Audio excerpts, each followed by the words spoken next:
আসসালামু আলাইকুম। দেখুন এটি রহিম ভাই বগুড়া থেকে পাঠিয়েছে। অনেক যত্ন করে ফোনটি পাঠিয়েছে। আর এটা হচ্ছে পোকো X3 Pro একটি ফোন। আর এই ফোনটি কিন্তু অন হয় কিন্তু লোগো এসে আটকে থাকে। লোগো আসলেও অনেক সময় দেখা যায় যে লোগোতেই রিবুট করে, অনেক সময় হুট করে রিকভারি চলে আসে। আবার অনেক সময় কিন্তু MIUI লোগোটি, সেকেন্ড লোগোটিও আসে। কিন্তু ফোন পুরোপুরি অন হয় না এবং ফোন কিন্তু ইউজ করা যায় না। ফোনটিতে অলরেডি দেখতে পাচ্ছি কোনো না কোনো কাজ করা হয়েছে। একটু স্টোরেজ আইসির আশেপাশে টিন কাটা হয়েছে কিন্তু কোনো আইসি কিন্তু রিমুভ করা হয়নি। এখনো পর্যন্ত ব্ল্যাক পেস্ট রয়েছে। আমি কিন্তু র্যামটি রিমুভ করলাম, এবার সিপিইউটি রিমুভ করলাম। দেখুন সিপিইউর নিচে কালো আঠা কিন্তু এখনো পর্যন্ত রয়েছে। কিন্তু এই ফোনটি হয়তো বারবার হিট দিয়ে চালু করার চেষ্টা করা হয়েছে বা বগুড়াতে কোনো টেকনিশিয়ান ভাই হয়তো দেখেছিল কিন্তু ফোনটি রিবোলিং এর কাজ করেনি। তো যা হোক এই ফোনটির আমি রিবোলিং এর কাজটি করছি এবং আশা করি এই ফোনটি রিবোলিং করলে ফোনটি সম্পূর্ণ অন হয়ে যাবে। আপনারা জানেন যে পোকো X3 Pro অসংখ্য ফোন রিপেয়ার করেছি, আমার ভিডিও রয়েছে। আর এই ফোনগুলো কিন্তু বেশিরভাগই রিবোলিং ইস্যু হয়ে থাকে। আর এই ফোন ছাড়াও অনেক ফোনে কিন্তু রিবোলিং ইস্যু আছে। তবে এই ফোনটাতে এত বেশি রিবোলিং প্রবলেম বা এই ধরনের সিপিইউ প্রবলেম দেখা দিয়েছে যেগুলো রিবোল ছাড়া কিন্তু কোনোভাবেই ফিক্স হয়নি। তো যা হোক এই ফোনটির রিবোলিং এর কাজ যেহেতু আমি অসংখ্য করেছি, যে কারণে আমার ভিডিও দেখে উনি আমার কাছে পাঠিয়েছেন যে ফোনটি সুন্দরভাবে রিপেয়ার করা যায় কিনা সেই বিষয়ে দেখার জন্য। যা হোক আমি কিন্তু অলরেডি র্যাম পরিষ্কার করে নিচ্ছি এখন এবং সিপিইউ অলরেডি ক্লিন করে নিয়েছি।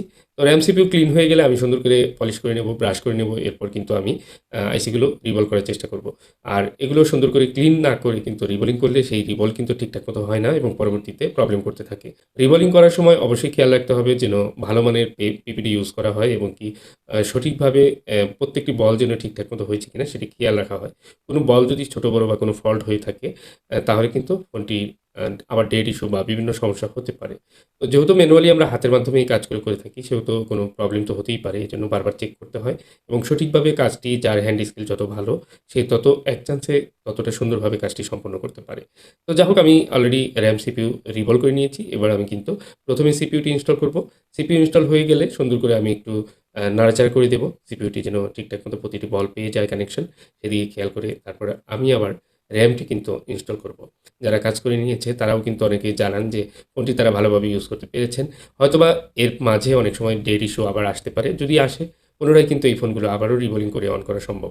তো আপনারা অবশ্যই কেয়ারফুলি এই ফোনগুলো ইউজ করবেন এবং প্রথমে যখন কাজ করাবেন অবশ্যই সুন্দরভাবে একজন দক্ষ টেকনিশিয়ানের শরণাপন্ন হয়ে কাজটি করানোর চেষ্টা করবেন।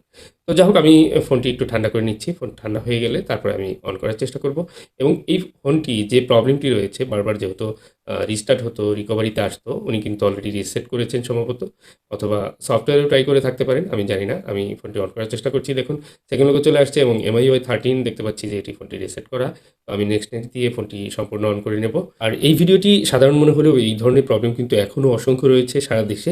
আপনারা ভিডিওটি বেশি বেশি শেয়ার করে রাখুন যেন সবাই জানতে পারে এই প্রবলেমগুলো যেন এলোমেলো কাজ না করে সঠিকভাবে সমাধান পেয়ে যান।